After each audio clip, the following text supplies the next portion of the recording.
হার জিত আল্লাহর হাতে। প্রাইম মিনিস্টার কিন্তু একা কারোর সম্পত্তি নেই। প্রাইম মিনিস্টার আমাদের এখানে 17 কোটি মানুষের প্রাইম মিনিস্টার, কিন্তু বড় কে ছোট কে সে ওই হিসাবে চলে না। কিন্তু আমরা যতটুকু আমাদের সমর্থন আছে ততটুকু আমরা করব। এটা আমি মনে করব যে আমারে মনে করেন প্রতিটা ভোটার, প্রতিটা ভাই আমাদের সবাই মিলেই ওরা এত হ্যাপি যে বলার মতো না। এটাই আমার জয়, আমার কাছে এটাই জয় যে সবাই নিয়ে নাচতেছে, গান গান হচ্ছে, সবকিছু করছে, এটাই আমাদের জয়।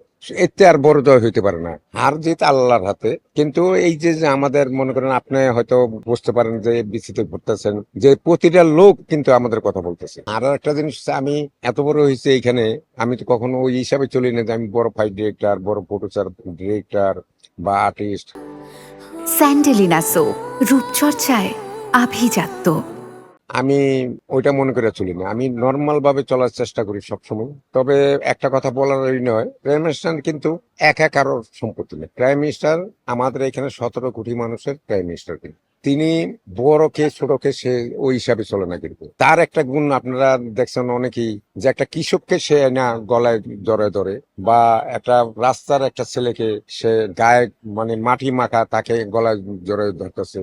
আমরা কালকেও দেখলাম প্লেনে যে সেলফি উঠাইবো তার হাতে নিয়ে আশা সেলফি উঠাই দিচ্ছে। এই যে যে একটা ভালোবাসা, তার ভালোবাসা হচ্ছে কি বড়দের জন্য না। কিন্তু এখন আমি মনে করেন যে এই প্যানেল বললাম যে প্রাইম মিনিস্টার কাছে যেতে পারবো কিনা, সেটাই হচ্ছে প্রাইম মিনিস্টার সবার সাথে মিশে, সবার সাথে সবারই যাওয়ার রাইট আছে তার কাছে, সবাই যাচ্ছেও তার কাছে। তার হচ্ছে যে সবাই তার এক চোখে দেখে, সে কিন্তু কখনোই ভাগ করে দুই চোখে দেখে না। কে আওয়ামী লীগ কে বিএনপি এটা কিন্তু সে কখনোই বলতেছে না, বা কোনো ব্যাপারে কোনো কথা বলছেন তো তার ব্যাপারে সে আলাদা। শুনেন, মানুষকে কিছু কিছু মানুষকে আল্লাহ তার উপরে থাকে, নিজে আল্লাহ থাকে, নাহলে তারেক যে প্রাইম মিনিস্টার হবে সেটা তো তার কখনোই চিন্তা ভাবনা ছিল না। তো আল্লাহ তাকে দিছে। তো এরকম কিছু জিনিস আছে, গুণ আছে, যে মানুষের মানে চলাফেরা, আপনার বিহেভ, আপনার টাকা পয়সা না থাকবে, আপনি যত বড় শিক্ষিত হন না কেন, কিন্তু আপনি বুদ্ধি দিয়ে চলতে পারলে কিন্তু আপনি সব জায়গায় চলতে পারবেন। এতটুকু যে কোনো এখানে লেখাপড়ার দরকার নাই, কোনো কিছুর দরকার নাই।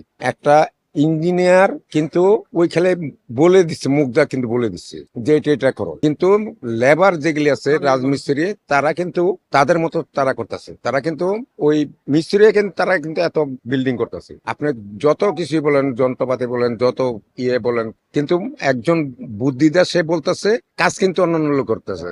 অন্য লোকের কিন্তু এত শিক্ষার দরকার পড়ে না, শিক্ষাটা হচ্ছে তার ব্রেন। তো ওইভাবে আমাদের চলা উচিত, বা কারো সম্বন্ধে কথা বলার দরকার নেই।